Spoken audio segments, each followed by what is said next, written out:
I'm Lizzie. And I'm Izzy, and we need help. Each week we stumble through a new book, method, or concept that brings us one step closer to being our best self. Yes, we make fun of ourselves. And others. But mostly just ourselves. So here's to not taking self-help quite so seriously.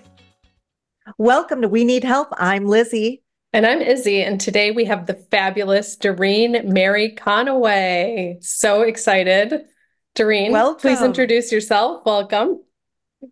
Good morning, ladies. Thank you so much for having me. My name is Doreen Conaway. I do, my middle name is on the official QHHT website, so thank you for mentioning that. I am a level 2 QHHT practitioner, and I'm here to answer your questions today about what QHHT is and the services that I provide. My main question is, what is Q? Okay, so QHHT is quantum healing hypnosis technique. It was developed by the late Dolores Cannon. She started doing hypnotherapy with her husband back in the 60s. And in the beginning, they just started to help people with behavioral issues, things like quitting smoking, overeating.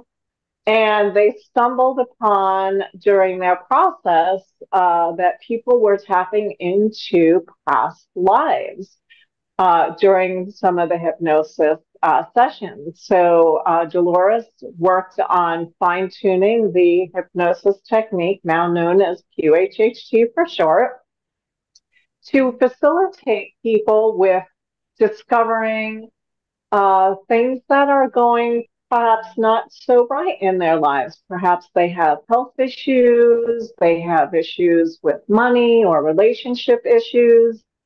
And all of these things are tied to our emotions and our childhood traumas. There isn't a person on earth that has not had a childhood trauma.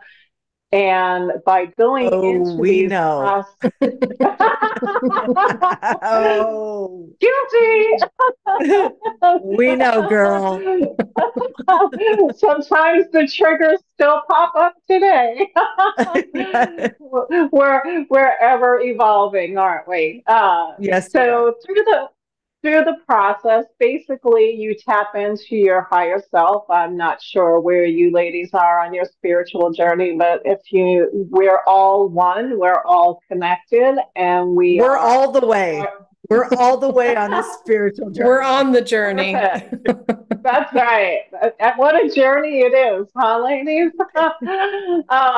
So we know that we are all one and we are connected to source. All answers, lie within. So this technique allows us to connect directly with source and ask them direct questions and ask for healing. Sometimes, in all of my QHHT private sessions, after I call in what we refer to as source or higher self, and I go through the questions that the client had for their higher self, then I have the higher self do a complete body scan, and I ask source to heal whatever ailments that a person might have.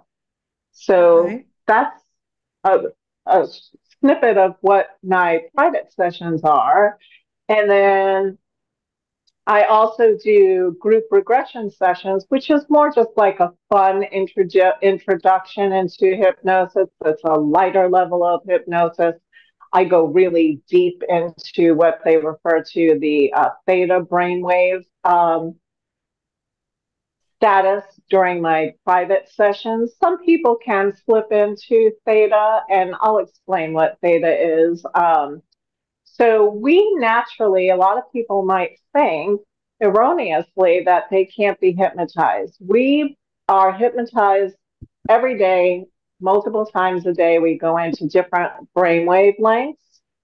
And the two brainwave lengths that I work in are alpha, which I'll explain in a moment, and theta. So right now, the three of us are alert, we're aware, we're in the beta wavelength. When we're in deep sleep, we're in delta. So alpha is a light level of hypnosis, and we go into this several times a day. Have you ever noticed that, like, you're speaking to perhaps your child or your spouse or someone while they're looking at their screen, their laptop or their phone, or they're looking at the TV and they don't hear a word that you say? Yeah. Have you ever experienced Constantly, that? every day, multiple times a day. So, Oh, yeah. You just described my marriage.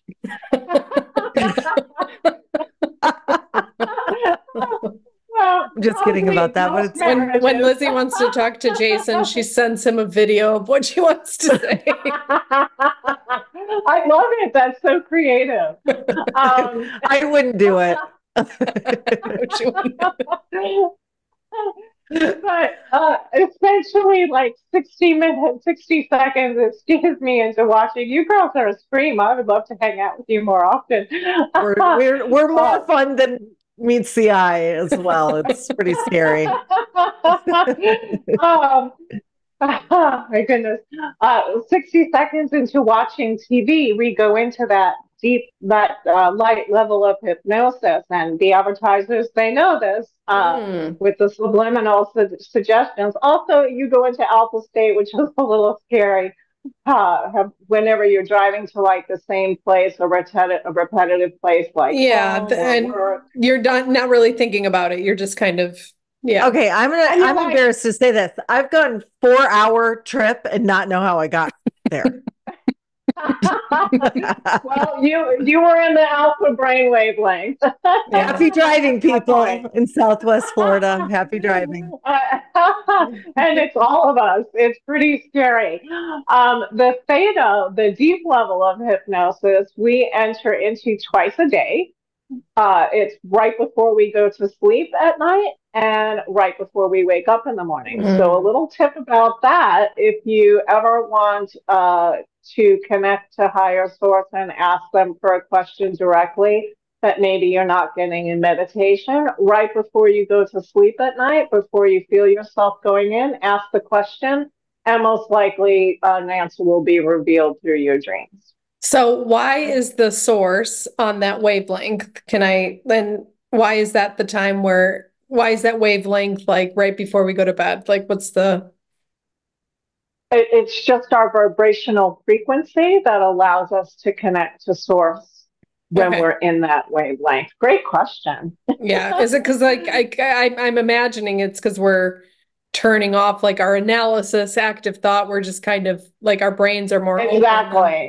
Yes, yes. So perfect point. I'm glad that you brought that up. Many people who, have a little bit of difficulty with hypnosis, it's because they're very left-brained. They're very analytical. And it's that ego of fearful of, our ego is always wanting to take control. It's like that child. You have to calm down and say, just, go to the side there. Let's work in the right side of the brain. The right side of the brain is where we are when we're both in the alpha state and in the theta state. That allows us to tap into source.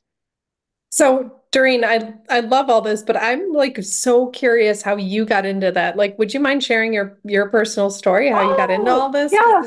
There's always a good story behind why people get into doing this stuff, and I'd love to hear it. Absolutely. Great question. So I started my spiritual journey later in life. I'm a slow learner.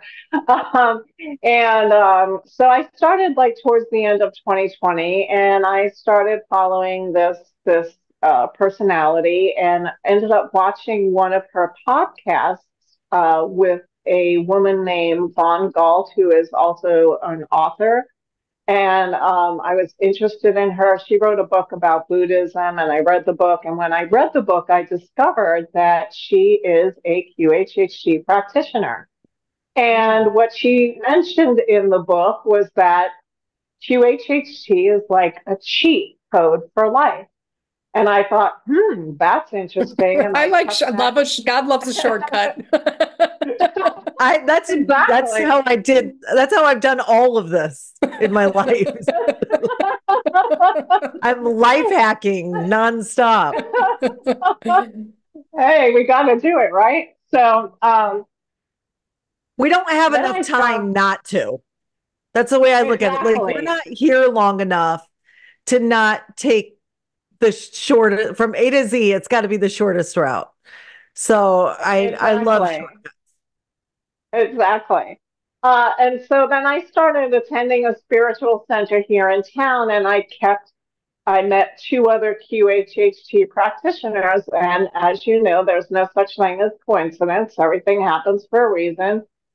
So I was like, why does this keep showing up in my life? So I decided to have a QHHT session myself. And when you go for a private session, you come with a list of questions. Some people come with two lists, a list that's health related, but I'm very blessed. I'm very healthy since, I started my journey. I work out, I eat better. Now I do cheat and do some naughty things because life is too short not to. But majoritively, I'm very healthy. But most people come with a list of health questions and life questions.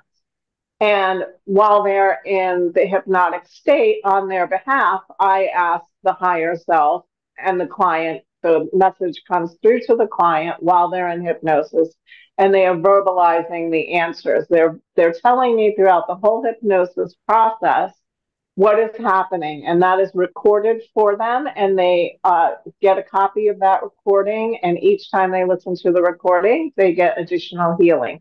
I do not record the... Yeah, like, do they remember what they said, or do they not, or how is it? Yeah, okay, they do. I've only had one client, and she had a lot of health issues that when I pulled her out of the hypnotic state, she did not... I didn't pull her out. I gently counted her out. Yanked her. Ripped her out. I didn't yank her out. Let me clarify. But she did not recall all and any of it at all. Most people do. You are completely, aware of what's going. It's hard to explain. You're in a hypnotic state, and you're just basically watching a story that your higher self is showing you. And so I'll share, like, when I had, and the reason I have no control over what the client will see in a hypnotic state, their higher self is only going to show them what they are emotionally capable of handling at this point in time in their life.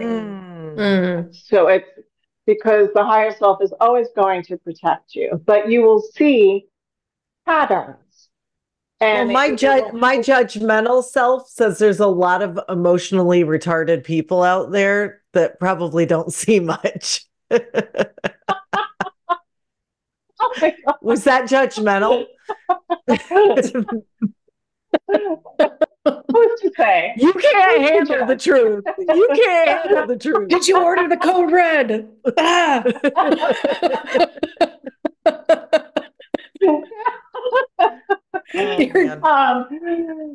You're aware of what's going on. It's not anything that's silly like you see on TV. I'm not going to make you, bark like a dog and jump on one leg. I'm not going to ask. And it's all recorded. It's all recorded anyway, except for the induction part. That's the part where I take you into a hypnotic state, simply because it's not safe for you to be in a hypnotic state without someone there in guiding the event that, someone there to guide you and make sure that, you come in and out of the hypnotic state in a safe way.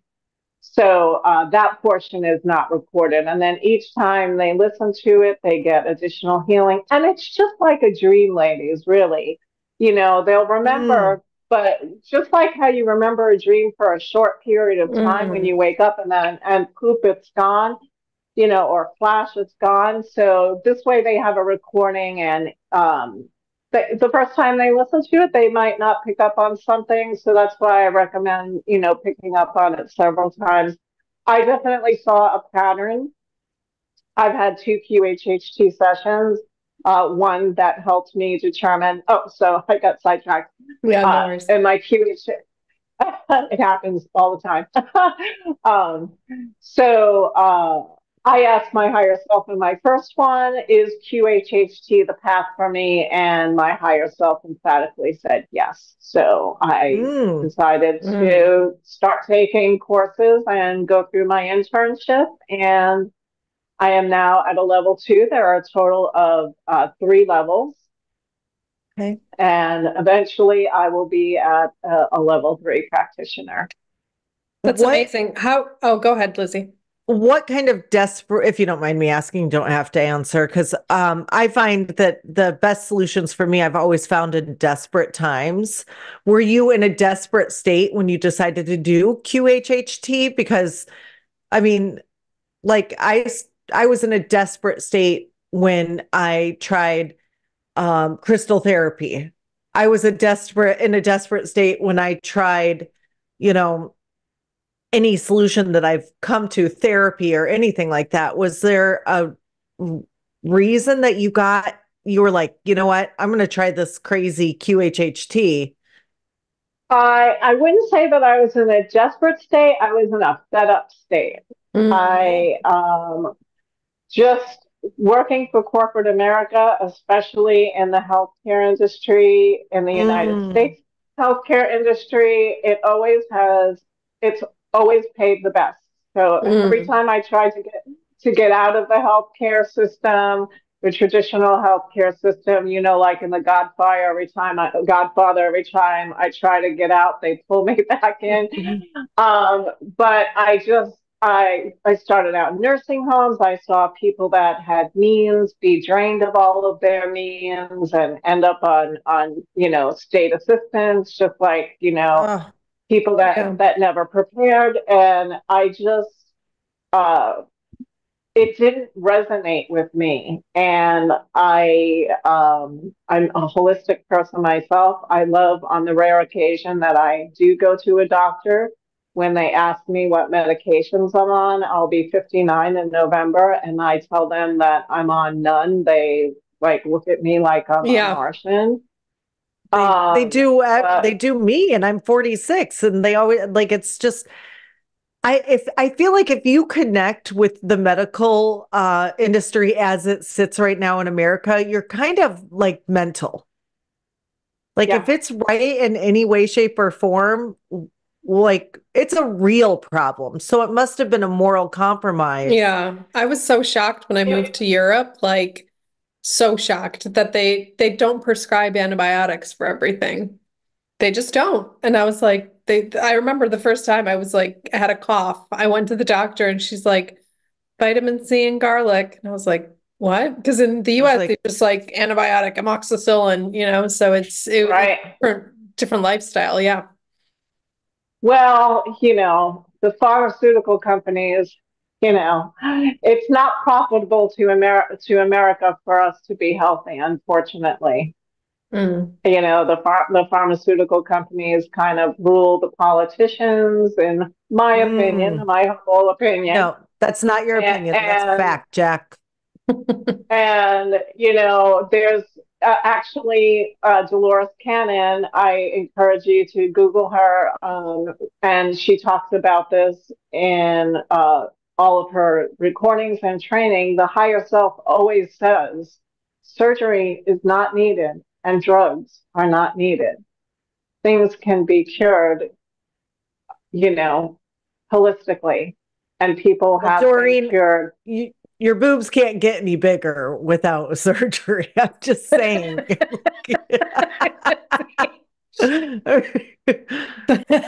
That's a fact.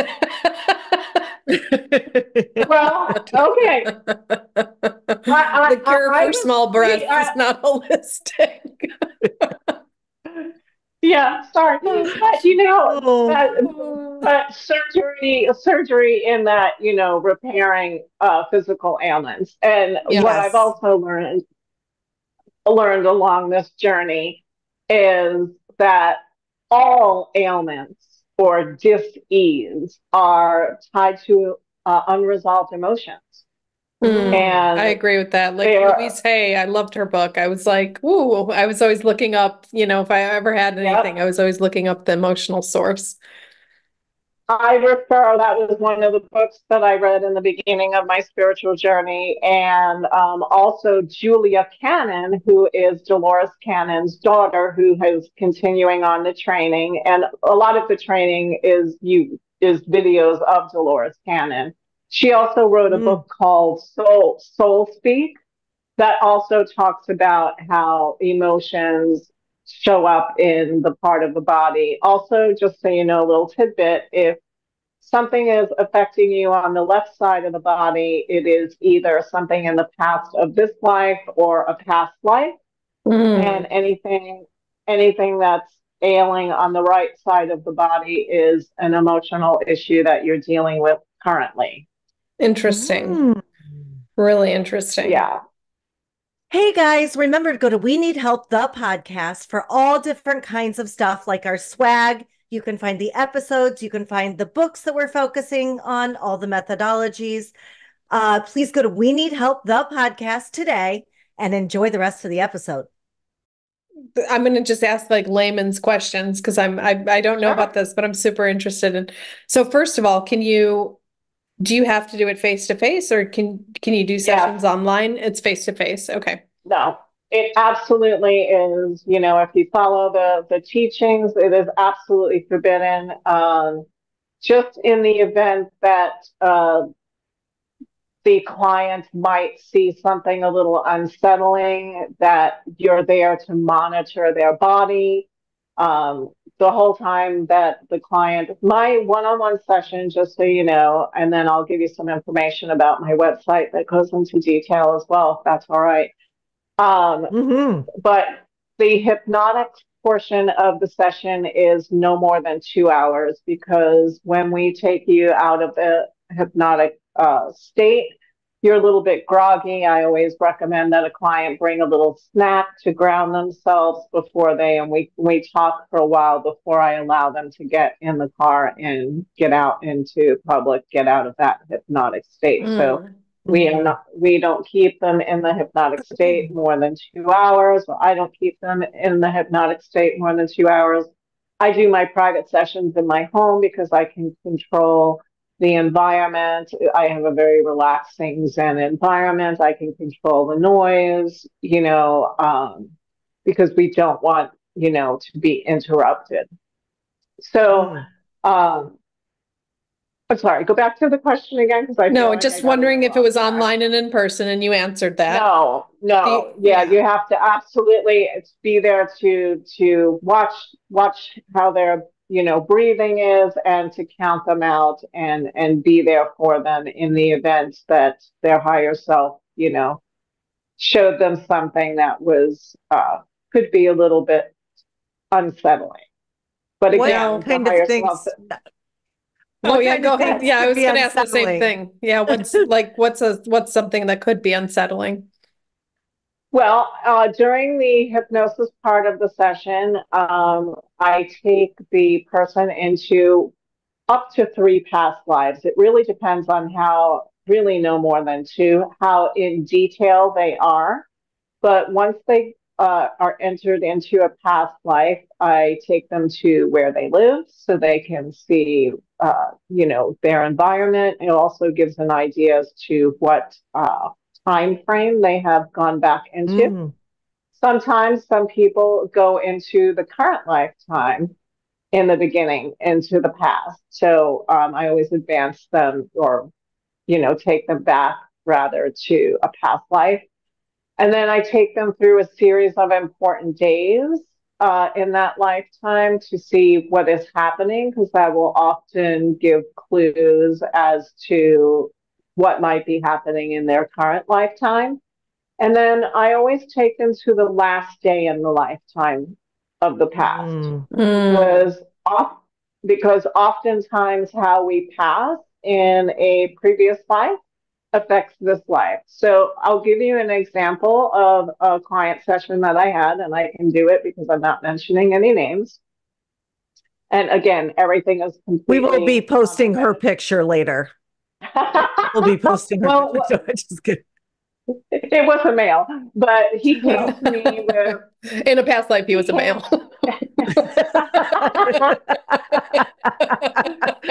He He was. has He he was. has a He vagina. was. That's fine. Oh my God, I love you girls. We love you. He came to me with really bad tumors and throat cancer. And I could Mm. actually, when he first called me, I thought he was trying to sell me something, and I almost cut him off. But my intuition said, listen to him. He's not trying to sell you something. But it's challenging for me to understand him because of the tumors. He had cancerous tumors in his throat. Mm. And in his past, one of the past lives that I took him to, interesting enough, he was like a bookkeeper or something for like crime family, and this was back in for crime back back in the day, and he told on the crime people and how they killed him was, or how the last day in the lifetime that I took him to, he was killed by this crime family and they put a hot poker through his throat. Oh, Wow. wow. Oh. So oftentimes how you pass in a different life can affect this lifetime. That's interesting. Are there, Okay. I'm just like thinking because some of these past lives are so exciting. Like he was an accountant for the mafia, but then are there some that are just like the most boring past lives? And you're just like, that's what I'm picturing. I'd be like, yes, like you're. And I will tell you, a majority of them, what Dolores Cannon refers to as digging potatoes lifestyles or lifetimes. Many of them are not exciting, but there's still information. You'll see a pattern. Like my first past life regression, one of the lifetimes that I went into, I had my ex-husband. I used to say I was a PC widow because he was always on the computer and not paying attention to me. And in one of the past lives, I was married to a man, and one of the scenes I take you to in the past life is eating a meal in the home, that to see like the cast of characters, if you will, like who's there with you. Fun. And when I was taken, because often, well, I'll get back to that. Remind me to talk about the cast of characters. So in my past life, I felt very lonely. I was sitting at a long table with my husband, and the practitioner was asking me questions and getting me to, talk what I'm seeing, tell what I'm feeling. And I felt incredibly lonely because my husband was sitting across the table from me, reading a newspaper, completely ignoring me. And I'm like, that's interesting. Yeah. I have to stop attracting men that ignore me.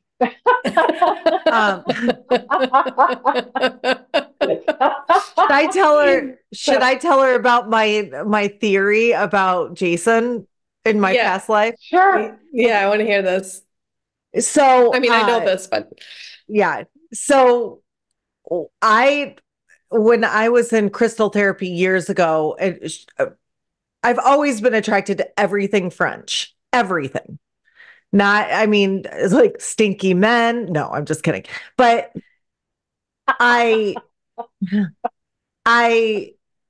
went to this crystal therapist. She said that I was a gypsy and I was a male, very beautiful male. And I got in trouble all the time because I would steal food and bring it to poor people. And I was like really good at it.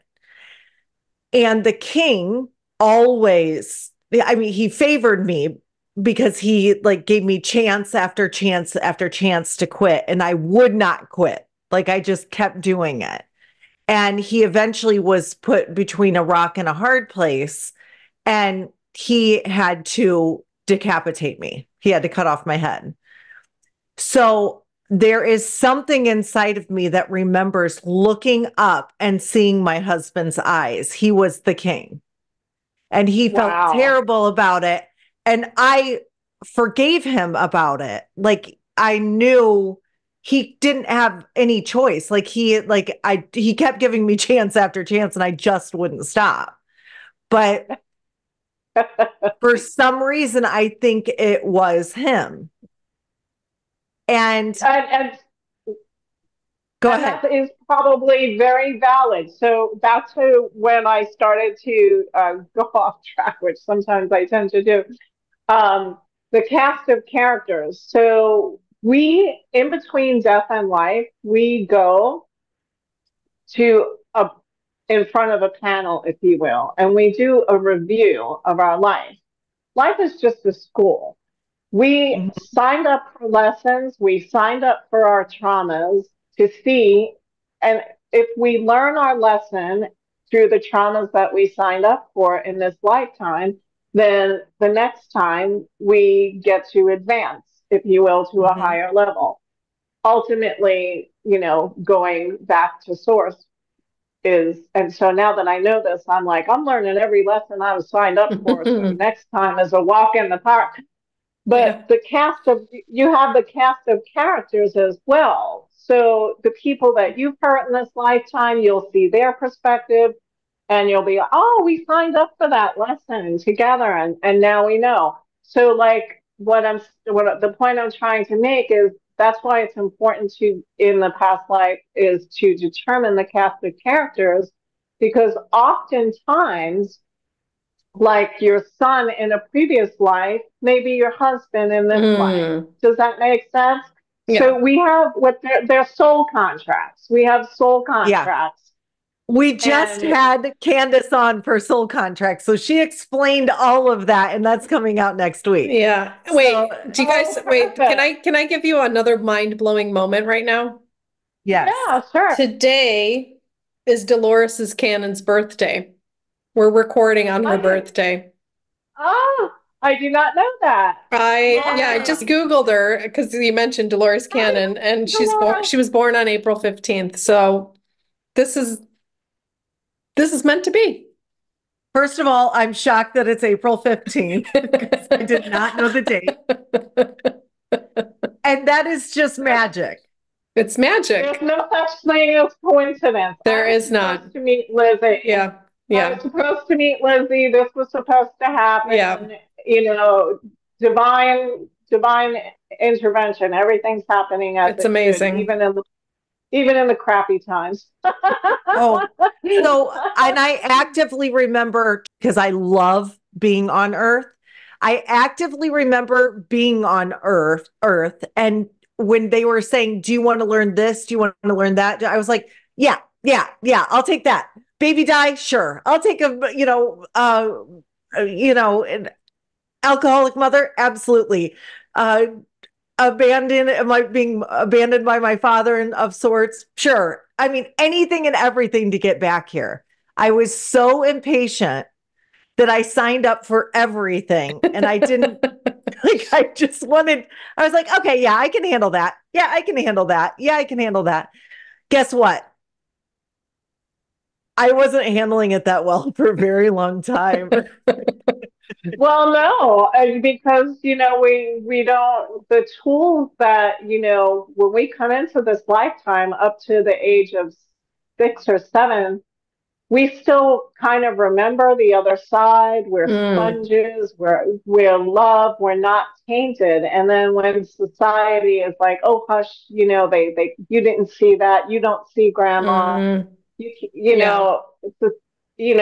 The school system and people squash those, and the veil comes down, if you will, and sure. And again, we do come in to forget the answers, because in between death and life, we have all of the answers, and we wouldn't be able to play the game of life if you knew the answers. It's like taking the test and knowing the answers. Do you know what I'm saying? Yeah.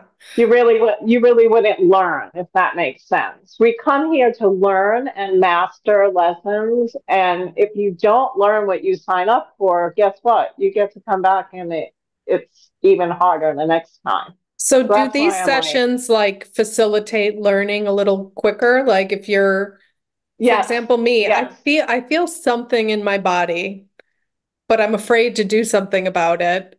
And so okay, could then I connect to my higher source and like ask, like, is this what I'm supposed to do, and get a confirmation for that or yes, something? And then, yes, okay. yes, yes. And the higher self, your practitioner, and then go to the official. You're in Poland, correct?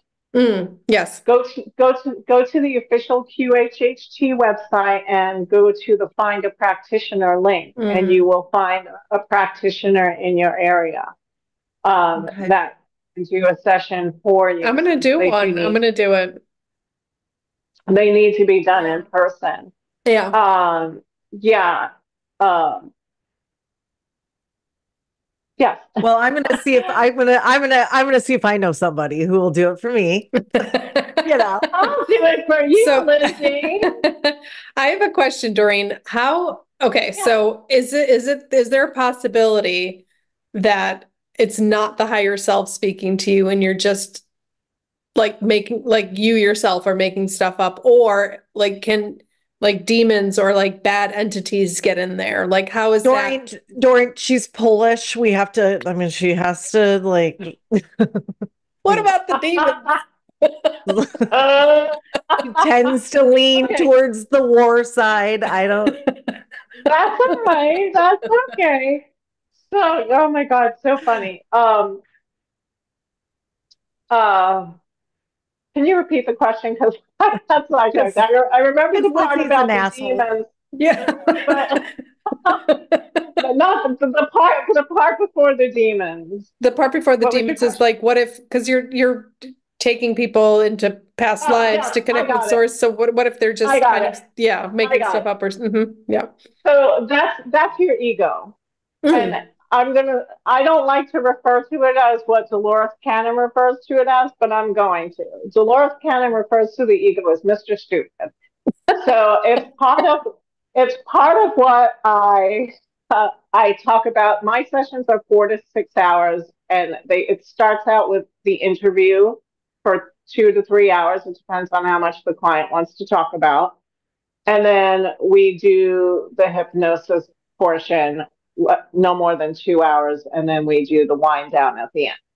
So during the interview process, or before we get into the interview process, I explain to you that your ego is going to want to step in the way, and we don't want to be in the left side of the brain. And there are tools that I have been given to work with the ego. Those very analytical people tend to lean towards the ego. But one of the things that I mention, or that I discuss with my clients, is you may think to yourself, oh, I saw this in a movie. I read it in a book. I'm making this up.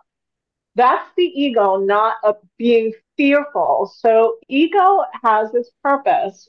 It's protected us with our innate flight or fight responses back from primitive times. But what we've done is, over time, is we've become addicted to the chemicals of that flight or fright response. And so we're always going into fear. And like the animals in the wild, when they have flight or fight, the minute that fear is over, their body goes back to a relaxation state. But we as humans, we cling on to that. And we're always like, so the ego is basically fearful of what is going to be revealed in hypnosis. You know, am I losing control in hypnosis? So how I explain is, when those thoughts come in, to just go with whatever you see, hear, or feel, because that is the truth. Okay. And when that is your true message from source, And when you are, leaning towards that left side of the brain, you just have to quiet it down because if you ignore Mr. Stupid, it will eventually shut up and let the process happen. You just have to keep, telling that left side of the brain, that ego, go sit down. We're going through this process. Yeah. I think Elizabeth, what's her Stay in your name? corner. Yeah. Elizabeth from Big Magic, what's her name? Gilbert. Gilbert. She said you can let the ego ride along, but he's not allowed to give you directions. He's not allowed to give. He's not allowed to drive. He can sit in the back seat. He can be a passenger, but he's never allowed to drive. And he's not allowed to. I love that. Yeah. Yeah. I love that too. Oh, that's cool. Oh, I love that. I might have to steal that. If you have not read Big Magic, it's right in your wheelhouse. You would love it. Oh, okay. Yeah. Perfect. Wonderful. Perfect. Yeah. So what I'm thinking, like, okay, I want to do it out of pure curiosity, but I know that people do move, as Isa says, at the speed of discomfort or just at the speed of pain. So what are some of the things you help people with? Like if our listeners, they're usually listening because number one, they want to be cheered up by our obvious charisma and, je ne sais quoi. But they also, a lot of times. There's the French coming up again. Ooh, baby. So, but what can you help them with? Like if they are, with health issues, can you help with emotional issues? Why do they call you? At the speed of pain, why do they call you? All of the above, but also they have to know that I am just a facilitator. I don't do any healing. I connect them with source.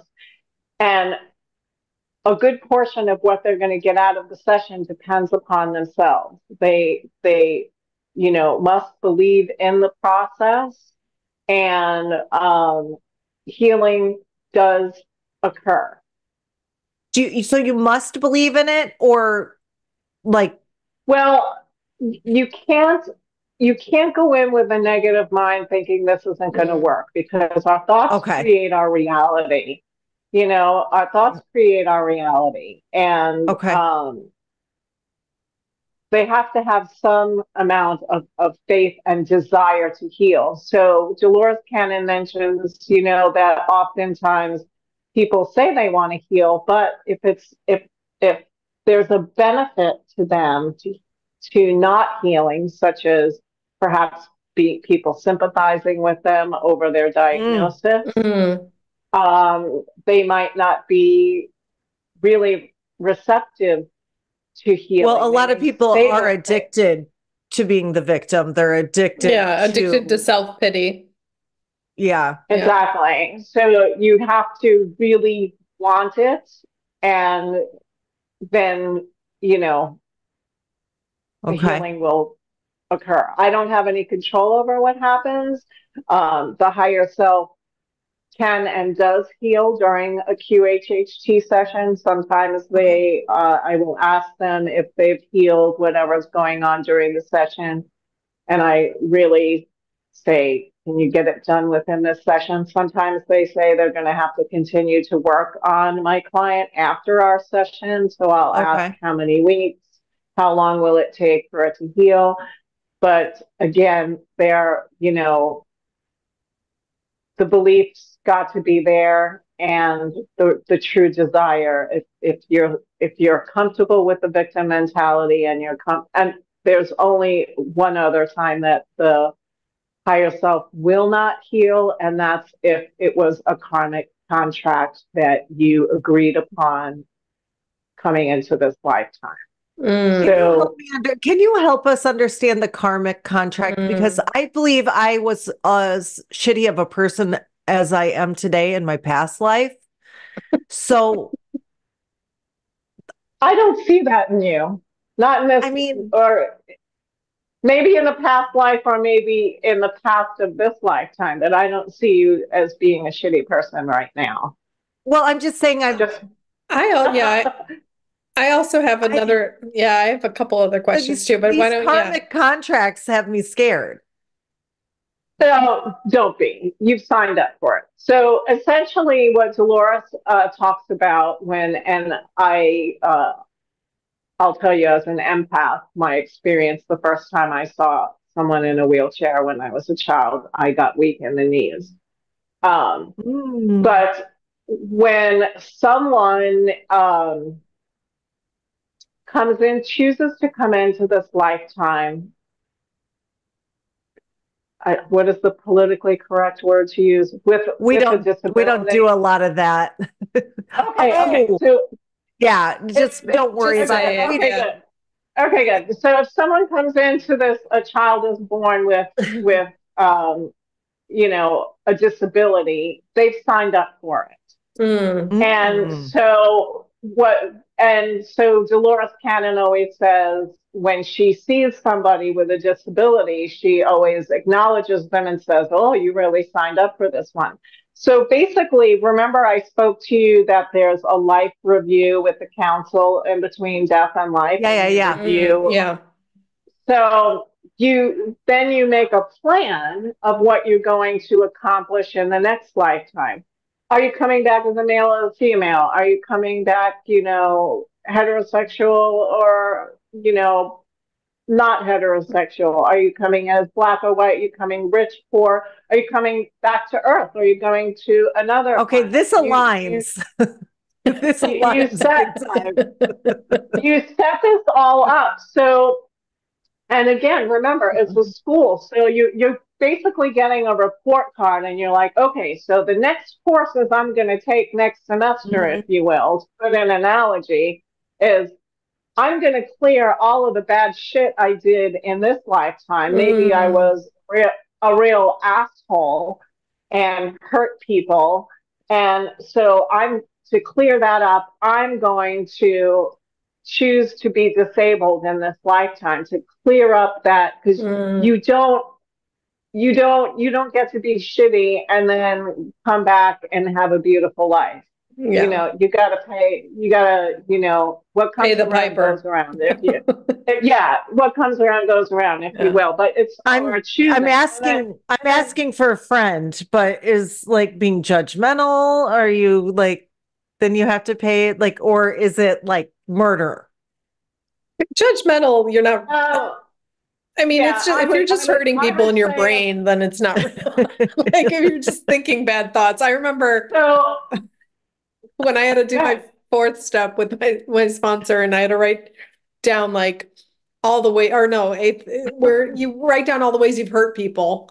And I was like, I've judged this person. I've judged this person. She goes, to their face? And I said, no. She goes, that's not a harm. She just like crossed it off the list. She's okay, good. So funny.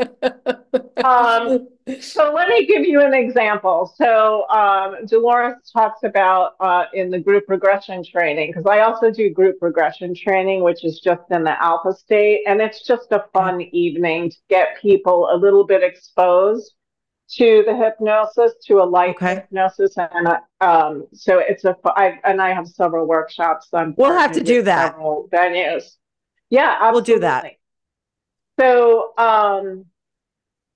so in the training for the group regression, she speaks about that she was concerned in a group regression, one of the first ones she did, because a woman had entered the room who was blind, and she thought, "Oh gosh, I'm in trouble." And because the hypnosis process is very visual, it's helpful to be visualizing, and especially in the one-on-one session, because the client has to tell me what they're seeing, and that's what I'm recording. So everything's coming from the client's mouth, the recording, what they're seeing, what they're speaking through the higher self. So she was concerned because, it's a visual process. And she had made mention to the lady about, something about being concerned about, not being able to see. And she talked about the color blue. And the lady said, oh, the color blue is my favorite color. And Dolores said, well, how do you know if you've never seen it? She was born blind. She goes, I remember from a past life. But when Dolores in that group regression took her into a past life, she was an evil ruler in that past life, and she delighted in poking people's eyes out. Ooh, So Bloody Mary. So in this, I don't know what that is. I don't watch horror movies, but I'm assuming that's what it is. I don't either. I can't. I cannot do it. Oh, I love horror I can't. movies. I'm too much of an empath. I can't. I don't really like violence. I don't even like, sports. It's too noisy. For me, I'm just really very like them because they're pointless. Yeah, I don't get it. It's just a bunch of micro penises running around. Yeah. Yeah, if I wanted, you're screaming at a TV. I want to be out at the beach on a boat. I'm not going to sit inside. Yeah, if I'm going to watch that, it's going to be real war. I'm not going to watch like Sparta. I don't even want to watch that either. But so again, past lives have an impact on this current lifetime. So her karmic that she signed up for to make up for being that evil ruler poking people's eyes out is that she gets to be blind in this Wow. life. So question. But also, Oh, go ahead. Finish your thought. Well, I didn't know if you also knew that we choose our parents, and if you're a parent, your children have chosen you. 100%. 100%. And I remember when that happened with Scarlett, we were all sitting around a campfire and we decided what our roles were going to be in each other's lives. We were all like drinking wine and just yeah, like 100%. I remember that happening with her. Like, and because she was the most responsible one, I'm like, I'm going to be your mother, like just as a joke, because she was so like the reasonable one. And I'm just guessing I wasn't that reasonable. And I think I chose my mom because she was the most kind and nurturing one in the group. Like she was sitting there too. And it also, it ties into the traumas that we sign up for the lessons to be learned. You made mention that you chose an alcoholic mother. So I'm sure that shows you, was to teach you forgiveness. And she's like literally Christmas in a human being. Like she is incredible. Like she's one of my favorite people. She struggled with depression. Awesome. Oh my God. Like, are we always, so cool. I have a question. Are we always the central character? Because what if I'm just like the side character in somebody else's karma? Do you know what I'm saying? Like this self-centeredness, like what if I'm along for the ride with somebody else? Or is that not, like, why do we all get our own karmas and our own things that we have to? Does that make sense? Well, it does. I think so. I think I'm understanding what you're saying. Because sometimes I'll say, like, I'll call my sponsor. I'm like, why is this happening to me? And she goes, maybe it's not happening to you. Maybe it's happening so somebody else can do something, like you're just the side character in this story. You're like and I'm the fat best friend in the movie. Right. And I'm like, no, I'm the main, like, you're the funny best friend. Do we have to be the main characters in every story? You are the main character in your story. So essentially, you are the director, the writer, the producer of your play of this life, and you can change the story anytime, as long as it's just how you change your frequency and what you attract. And because as far as the side or what is the supporting roles. The supporting actors and actors, they are part of your soul contract system that you keep making new contracts, or you may between death and life say this is, and you can do this in this lifetime too. There's a method, you can Google it as well, that Dolores Cannon talks about as cutting the contract. Yeah, look, we've both tried. It's not, we're tearing up the contract. You go on your way with love, I go on my way with love. And so you can, tear up the soul contract. But the supporting characters, or the cast of characters, if you will, are I have done this many times straight to people's faces, and they don't like it. She's like, they don't like it. Oh, well. No, I say, you know what? It's just, it's not working for me. I want, like, this is not, stop. But it's like, I think that allowing people to be, you can kick them off your set of your movie. Yeah. But you can do it kindly. Oh yeah, you can ask them. You just basically call security. When you play the movie, they're just not in the scene. You cut them out. You clip them. You have to tell them. Now you girls might be too young, but back in the day, there was a show called Bewitched, and that was one of my favorite movies. They changed Darren. They changed Darren, right? I remember they changed Darren. Never noticed. I never noticed. Yeah, you can do that. You can just change Darren.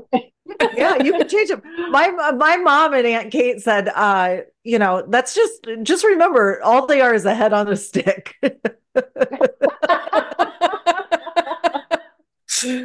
Okay. So, which is why I have a little toxicity when it comes to men. To men. So, Doreen, how can people get in touch with you to like experience what these sessions like? Sure. Yeah, what's your website? Sure. How can we get in touch? So my website is my name. I'll spell it Doreen Conaway, CONAWAY.com. And then, that's the best way. It has my phone number. There's a contact page. My calls, if I do not have you in my contact list, because I'm always being solicited, it will go to voicemail. So please leave a voice message or fill out the form on my website and contact me that way, and I will follow up with you in a timely manner. And the website goes into detail as to what my private sessions are like, and also the events page shows my upcoming group regression workshops, which is just a fun little evening for a couple of hours. I show you how easy it is to go into a past life, or by using visualization. We do some warm-up exercises. I'll take you into one past life. Then I take you to meet your spirit guide or guardian angel, and they will give you a gift and a message. Yay. I know mine. Yay. I've met mine before. Yeah. And that's okay. That's okay. Many people have already met them. However, in this exercise, they will still give you a gift and a message. So you'll get a new gift and a message. And then I will take you into a future lifetime, 100, 200, or 300 years into the future. And then we play a little game afterwards. That's cool. So it's just a light, fun evening. I will fly to Florida for that. That sounds so awesome. All right. Don't take that as too much of a compliment. She's coming anyway. Okay. She's been telling everybody that. Yeah. No, nothing here. No, you still live in Florida?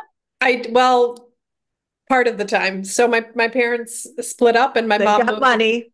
Yeah, my mom moved to Florida, so she was in St. Pete, and then so I was back and forth between Chicago and St. Pete. Yeah. Awesome. Yeah. So I would love to have you at one of my group sessions, or to do a one-on-one session with you. Yeah. That's when we go really deep. Yeah. That's when we go really deep and get a lot of healing. When she flies in just specifically for that, we will set that up.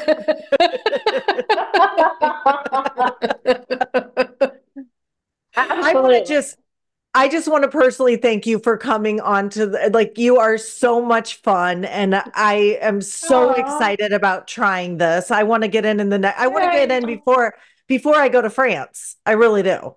Yeah, So because you're going to be in France where you lived. So I got to know what I like and what I don't like before I get there. Croissants. Yes. Where are the best croissants? I have to know that. So, I think you'll want to find a little bit more deeper information than that. Yeah, exactly.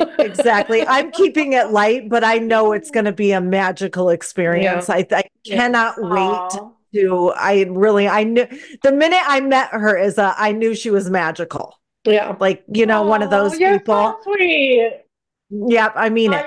I so enjoyed that afternoon, that workshop with Candace at your lovely home and meeting your beautiful daughter. She's so sweet. Thank you. I think so too. She's just so cool. But I just thank you so much, and we love you. Oh, thank you. Thank you so much for your time. All right, we'll see you. Have a beautiful day. Have a beautiful day. Bye. You too. Bye. Thank you so much for joining us this week on We Need Help, the podcast. Make sure to like, subscribe, like again, our YouTube channel, our Instagram, follow us wherever you can. It really, really helps us out and ensures that you won't miss any future episodes. So, thanks to you, we can keep going. We'll see you next Tuesday. Love you. Bye. Bye.